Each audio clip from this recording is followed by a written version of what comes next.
I love what I do. I love interacting with the customers and sharing my art. Stained glass is an expensive hobby, so anybody who's interested in it and takes classes, I look at it as preserving an art form. And there's a rich history of glass art too. Stained glass making hasn't changed much, if at all, over the centuries.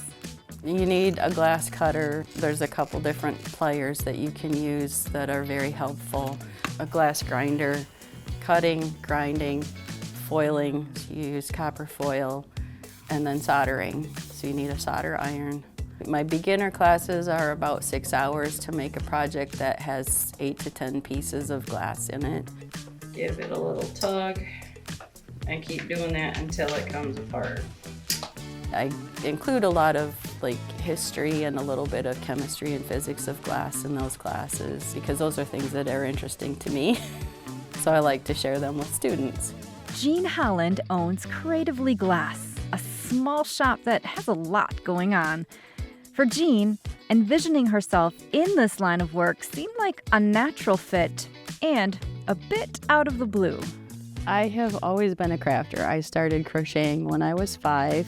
My parents were farmers, my mom was a nurse, so we did a lot of homemaking type of crafts, crocheting, and I made a lot of my own clothes, recycled a lot of my clothes into kids' clothes when I had little kids.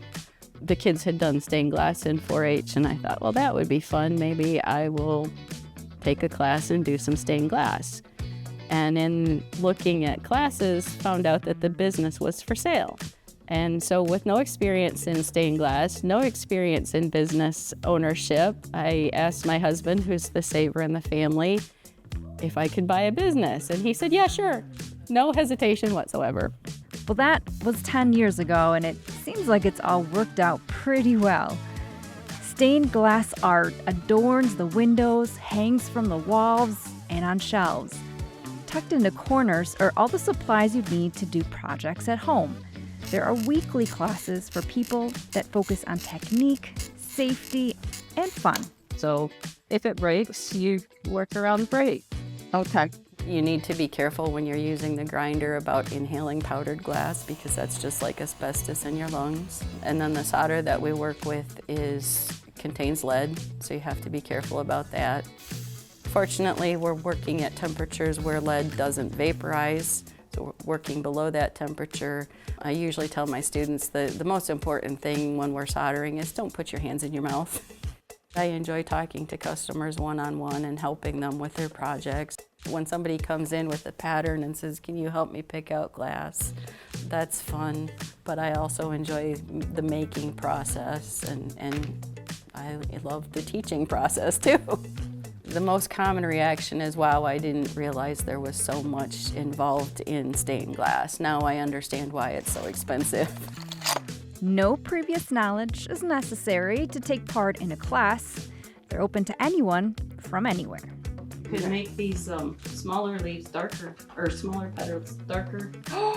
See, wouldn't that give it depth? I'd say the most common is that they just take it home and say that was a nice experience. I frequently, especially the last couple years, have had couples taking the class together. So it's just a date night experience for them, something to do. Once in a while, they'll take the class again and do a little bit bigger project. Everything is made in Michigan, made here. To my knowledge, there's not a shop this size north of here, so I do get customers from the UP and northern Michigan. I get customers from Cadillac and Big Rapids, and I do have competition in Lansing. But yeah, there's not another store like this.